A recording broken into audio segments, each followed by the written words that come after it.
bună, sunt Mimi, bine ai revenit pe canalul meu. Hai să trecem repede la treabă, pentru că astăzi o să facem un slime crunchy cu clopoței și cu paiete. Am combinat lipiciul alb cu colorant alimentar și am reușit să fac câteva culori super interesante.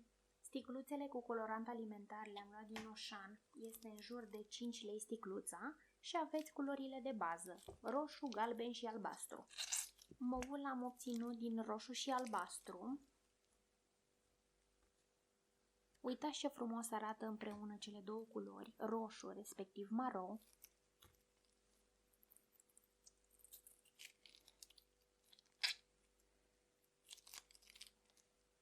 În următoarea punguță am amestecat albastru cu gri metalizat. Sincer, nu mă așteptam să fie o combinație atât de reușită, dar arată super.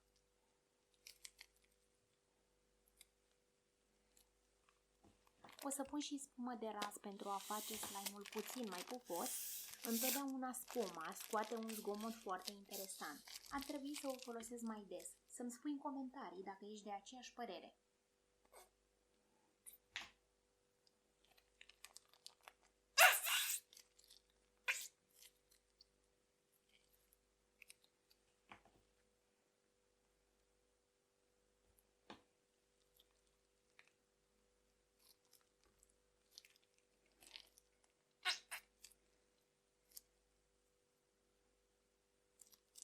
Pentru activare folosesc formil. Am început să folosesc mai des formil pentru că glicerina nu activează lipiciul pe care îl folosesc. Mă rog, nu atât de repede și din acest motiv este necesar să pun o cantitate mult mai mare de glicerină. O să pun clopoțelii acum.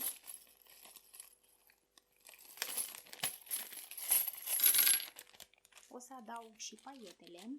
Sincer, clopoței sunt puțin mai dificili, pentru că ei se prinde unghii și este o senzație destul de deranjantă. Dar cu toate astea fac ca slime-ul să fie mult mai crunchy. O să adaug și pampoane de astea super drăgălașe. Nu uita să te abonezi și să apeși clopoțelul. Și biluțele.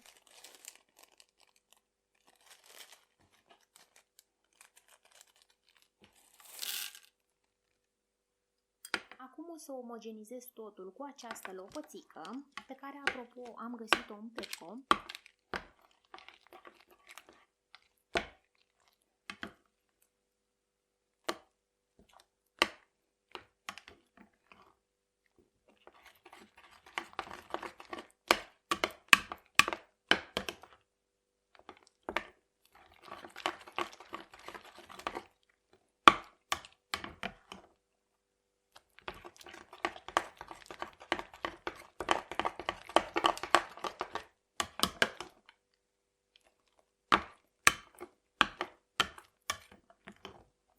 Între timp am mai pus puțin formil pentru că o parte din el a fost absorbit de pampoane.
mulțumesc că ai rămas până aici. Nu uita să te abonezi și ne auzim data viitoare. Pa, pa!